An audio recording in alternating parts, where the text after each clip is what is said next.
చౌటుప్పల్ మండలంలో పిలాయపల్లి కాలువను మున్సిపల్ కేంద్రంలో నిర్మాణం అవుతున్న 100 పడకల ఆసుపత్రిని మునుగోడు ఎమ్మెల్యే కోమటిరెడ్డి రాజగోపాల్ రెడ్డి పరిశీలించారు. ప్రభుత్వ ఆసుపత్రిలో పేషెంట్లను, క్యాన్సర్ బాధితులను పరామర్శించి డయాలసిస్ కేంద్రం పరిశీలించారు. చౌటుప్పల్ పట్టణ కేంద్రంలో 30 పడకల ఆసుపత్రి ఉంది, కానీ డాక్టర్స్ తగినంతగా లేరని, దీనిపై తగిన చర్యలు తీసుకుని సమస్య పరిష్కరిస్తారని రాజగోపాల్ రెడ్డి అన్నారు. ఆసుపత్రిలోని డాక్టర్స్ కొంతమంది నార్మల్ డెలివరీ అయ్యే పేషెంట్లను కూడా భయభ్రాంతులకు గురిచేసి డబ్బు సంపాదన కోసం ప్రైవేట్ ఆసుపత్రిలో ఆపరేషన్ చేస్తున్నారని, వారిపై కఠిన చర్యలు తీసుకుంటామన్నారు.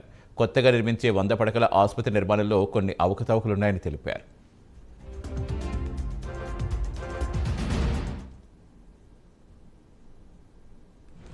సోదరులు వెంకటరెడ్డి గారి దృష్టికి, జిల్లా మంత్రివర్యులు ఇరిగేషన్ శాఖ మంత్రి ఉత్తమ్ కుమార్ రెడ్డి గారి దృష్టికి తీసుకెళ్లి తప్పకుండా దీన్ని రివైజ్ ఎస్టిమేట్ టెండర్లు పిలిపించి రాబోయే రోజులలో ఒక 1 ఇయర్ లోపట్నే ఈ ప్రాజెక్టు ఇరువైపులో ఉన్న రైతులందరికీ కూడా సాగునీరు అందించే ప్రయత్నం చేస్తాం. అదేవిధంగా రేపు ఫ్యూచర్లో మన గోదావరి వాటర్ కాళేశ్వరం ద్వారా బస్వాపూర్ రిజర్వాయర్ కంప్లీట్ అయిపోయిన తర్వాత రేపు భవిష్యత్తులో మా దీర్ఘకాలిక ఆలోచన ప్రకారం ఇదే మూసీ మీద ఉన్న కాలువలు, ఇది బునియాది గాని కాలువ కావచ్చు, పిలాయపల్లి కావచ్చు, ధర్మారెడ్డి కావచ్చు, ఈ కాలువల్లో మంచి నీరు ప్రవహించాలనే ఒక లక్ష్యంతో పనిచేస్తాం.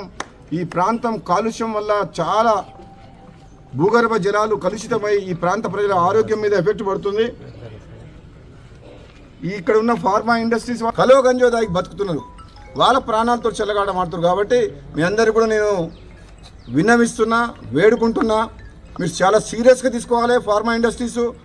గతంలో 2018లో నేను ఎమ్మెల్యే అయిన తర్వాత కూడా నేను ప్రయత్నం చేసినా, కానీ అప్పుడు ప్రభుత్వం ఉండడం వల్ల మీరు ప్రభుత్వ అధికారుల సపోర్ట్ తోటి పొల్యూషన్ అధికారులందరినీ మేనేజ్ చేసి మీరు నాకు తెలుసు.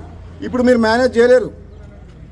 కాంగ్రెస్ పార్టీ ప్రభుత్వం ఉంది, ఇది పేదల కోసం వచ్చిన ప్రభుత్వం.